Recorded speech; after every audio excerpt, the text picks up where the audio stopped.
मुस्लिम league नून का पंजाब में नया बल्दियाती निज़ाम लाकर इंतखाबात रवा साल करवाने का फैसला। इजलास में मौलाना फजल रहमान और महमूद अजगजई से बातचीत जारी रखने पर इत्तेफाक।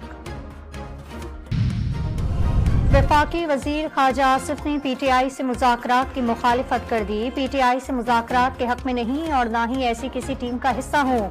सहाफ़ी के सवाल पर जवाब। बहरा अरब में बनने वाला समंदरी तूफान कराची से दूर रुख बलूचिस्तान की जानिब हो गया। ओमान में बरसने का इम्कान। कराची में मूसलाधार बारिशों का इम्कान खत्म। हल्की बारिशें मुतवक्के।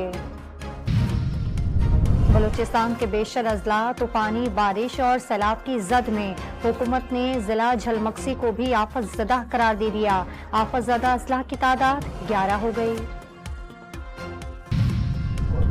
खैरपुर के इलाके मिठड़ी और परियालू में बारिश के बाइस कई मकानात की दीवारें गिर गईं। मलबे तले दबकर एक शख्स जिंदगी से हाथ धो बैठा। 5 अफराद जख्मी।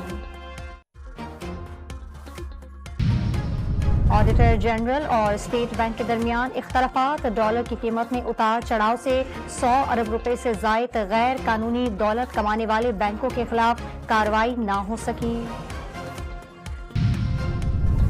डाकू इस्लामाबाद से शहरी को अगवा करके कच्चे में ले गए। थाना शालीमार की हुदूद से अगवा शहरी की वीडियो अहले खानों को इरसाल। पुलिस ने तहकीकात शुरू कर दी। और बांग्लादेश के खिलाफ दूसरे रावलपिंडी टेस्ट में पाकिस्तानी बैटिंग लाइन लड़खड़ा गई। 236 रन पर 7 खिलाड़ी पवेलियन लौट गए।